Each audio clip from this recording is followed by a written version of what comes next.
কোরআন আমাকে চিত্র দিতেছে, চিত্র।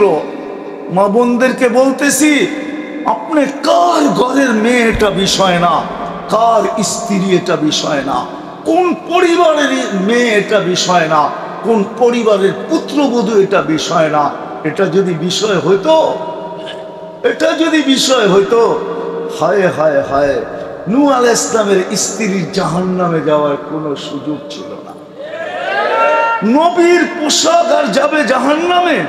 হুন্না লিবাসুল লাকুম, লূত আলাইহিস সালামের স্ত্রীর জাহান্নামে যাওয়ার সুযোগ ছিল না। বাদ দিলাম স্ত্রী, নূহ আলাইহিস সালামের সন্তানের জাহান্নামে যাওয়ার কোনো সুযোগ ছিল না।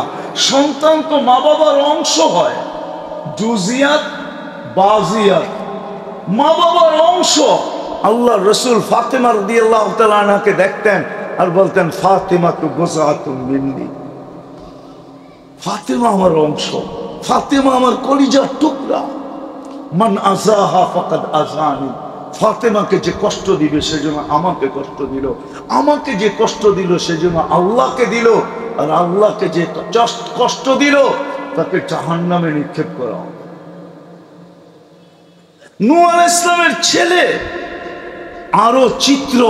যদি দুনিয়ার পরিচয় বাধাগ্রস্ত হতো দিনাজপুরের মানুষ, তাহলে আসিয়ার জান্নাতে যাওয়ার কোনো সুযোগ ছিল না।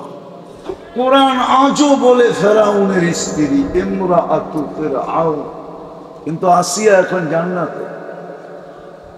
কি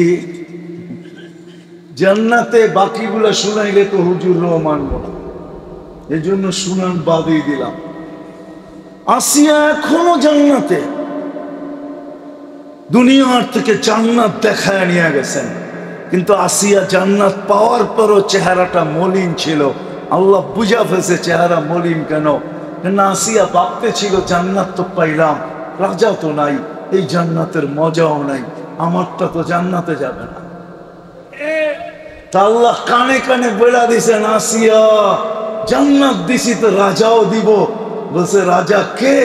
তো নাম শোনার পরে জান্নাত পেয়ে যতটুকু খুশি না হয়েছেন, আসিয়ার চেয়ে কোটি গুণ বেশি খুশি হয়েছে। কানে কানে বলে দিছে, দোজাহানের বাদশাহ মুহাম্মদুর রাসূলুল্লাহ তোর জান্নাতের রাজা। এই জন্য খাদিজাতুল কুবরা রাদিয়াল্লাহু তাআলা আনহা যেদিন মারা যাইতেছিলেন, আল্লাহ রসুল মাথার কাছে দাঁড়ায় বলতেছিলেন, খাদিজা সাল্লিমি আলা বারাইরিকি ওয়া জামাইলিকি, তোমার সতীনদেরকে আমার সালাম বলো। তো আম্মাজানের মরা থাইমা গেছে। আম্মাজান বলতেছে, সতীন? আগে জানলে তো বিয়ে বসতাম না, সতীন? আল্লাহ রসুল হাসতেছে আর বলতেছে, খাদিজা দুনিয়ায় এখন পর্যন্ত তোমার কোনো সতীন নাই, মৃত্যুর পরে চিন্তা করব সতীন বানাবো কি বানাবো না, কিন্তু তিনজন সতীন তোমার আগে জান্নাতে চলে গেছে। বলছে সে কে? বলছে ইমরাআতু ফিরআউন আসিয়া, উখতা উম্মু ঈসা মারিয়াম, উখতা মুসা কুলসুম, মুসা আলাইহিস সালামের বোন কুলসুম, ঈসা আলাইহিস সালামের আম্মা মারিয়াম। এই জন্য কিতাবে পাওয়া যায়, জানি না তাহকিক করে নিবেন।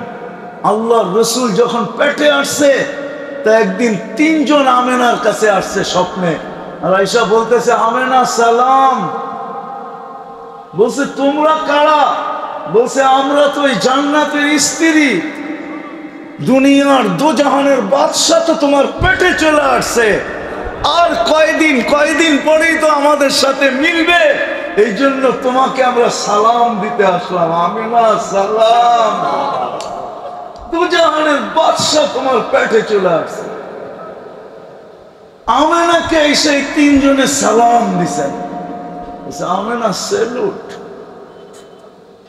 আরগুলা বললে তো হজমই করতে পারবে না, এই জন্য বলাই বাদ দিয়া দিছি। তো যেটা বলতেছিলাম, বলতে আসল কথা, আমি শেষ জায়গায় চলে আসছি। কেননা দীর্ঘ রাত পর্যন্ত কথা বলা আমার অভ্যাস নেই। আমাকে 10টায় বসায় দিতেন, আমি 11:30 পর্যন্ত ট্রেনে নিতাম। কিন্তু দীর্ঘ রাত পর্যন্ত কথা শুনবেন আর ফজরের নামাজের খবরই থাকবে না, এরকম তাফসীরুল কোরআন কিয়ামত পর্যন্ত হলে এক ফজরের নামাজের সমান হবে না।